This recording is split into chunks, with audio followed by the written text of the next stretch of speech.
March 2014. A jet vanishes with 239 souls, and the world's largest search returns nothing but questions.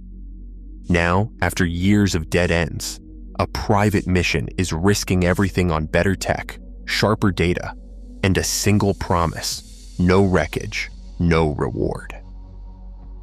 But with the search for MH370 finally rebooted, what changed? And could new certainty actually deliver the answers the world has waited for? On March 8, 2014, Malaysia Airlines Flight MH370 lifted off from Kuala Lumpur, bound for Beijing. Less than an hour later, the jet vanished from civilian radar. 239 people disappeared without a trace. What followed was the largest search operation in aviation history. Australia, Malaysia, and China led an international effort, deploying ships, aircraft, and satellites across a vast expanse of the southern Indian Ocean. Over 120,000 square kilometers were scanned, reaching depths of nearly 6,000 meters. The search zone stretched beyond the horizon, covering underwater mountains and uncharted trenches. Every sweep brought hope, but each pass returned only silence. The challenge was not a lack of effort, it was uncertainty. Satellite data tracked the plane's distance from a single point, but never its direction. Drift models, meant to predict where debris might wash ashore, argued with each other. The ocean's currents twisted and pulled, scattering any evidence. As costs surged, the search area kept expanding. By 2017, the mission was suspended. No answers, no wreckage, only a growing sense that the ocean could swallow even the largest clues. If you want more stories like this, like and subscribe. Your support helps us investigate the stories that still need answers. The hunt for MH370 stalled, not because the world stopped searching, but because the search had nowhere left to go. Aviation's approach to crisis changed after MH370. In the years that followed, the International Civil Aviation Organization introduced a new global standard, the Global Aeronautical Distress and Safety System, or GADSS. By late 2025, nearly every international passenger jet reports its position every 15 minutes, and in distress every minute. These rules, once debated for cost and privacy, now cover over 90% of the world's long-haul flights. An ICAO analyst called it the most significant shift in flight tracking since the jet age began.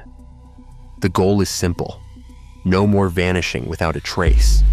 The technology behind the search evolved just as quickly. Early drift models clashed, but today's simulations use years of satellite altimetry and ARGO buoy data. Oceanographers can now trace debris paths with far greater precision, shrinking the search zone from a continent-sized swath to a high-probability grid of just 15,000 square kilometers. Synthetic aperture sonar, once experimental, now maps the seabed in high definition, even across deep-sea trenches and jagged ridges. The 2018 Ocean Infinity mission proved that private companies could lead deep-sea searches, scanning 25,000 square kilometers on a no-find, no-fee basis. That experiment set a precedent: accountability and urgency, driven by results. The 2025 mission stands on these lessons: better policy, sharper tools, and a new sense of readiness. For the first time, the search is built on probability, not hope. On December 30, 2025, Ocean Infinity's vessel left port with a clear mission and a hard deadline.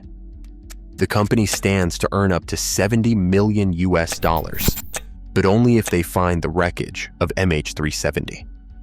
The search grid is sharply defined.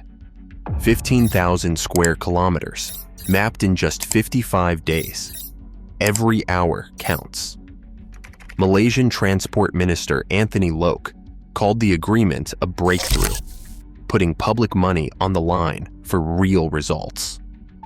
Ocean Infinity's CEO, Oliver Plunkett, described the no-find, no-fee contract as a test of both technology and resolve. This is a search where failure pays nothing.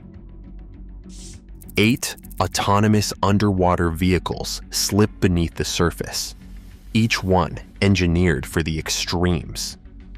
These Hugin 6000 drones operate untethered, scanning the seabed at depths up to 6,000 meters.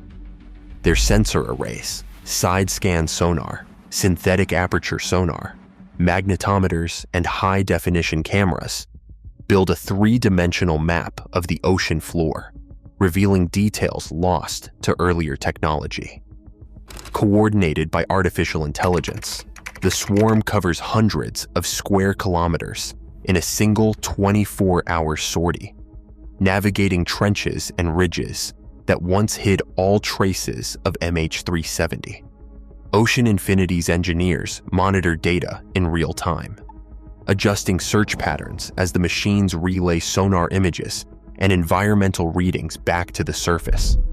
Each pass brings the search closer to the truth, narrowing the odds against the vastness of the Indian Ocean.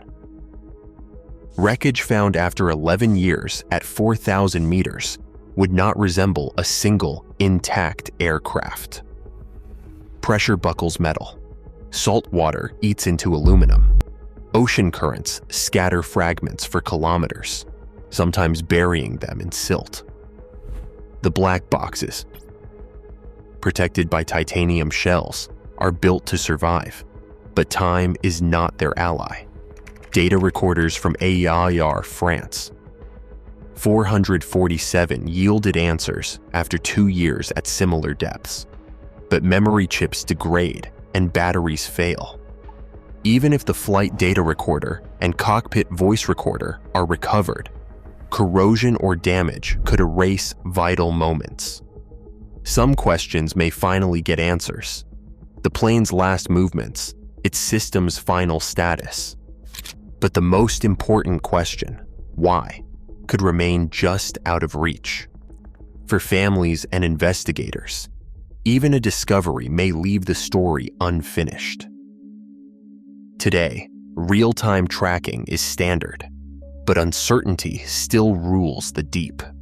As technology advances, so must accountability. Some mysteries remain unsolved, not for lack of tools, but for lack of answers.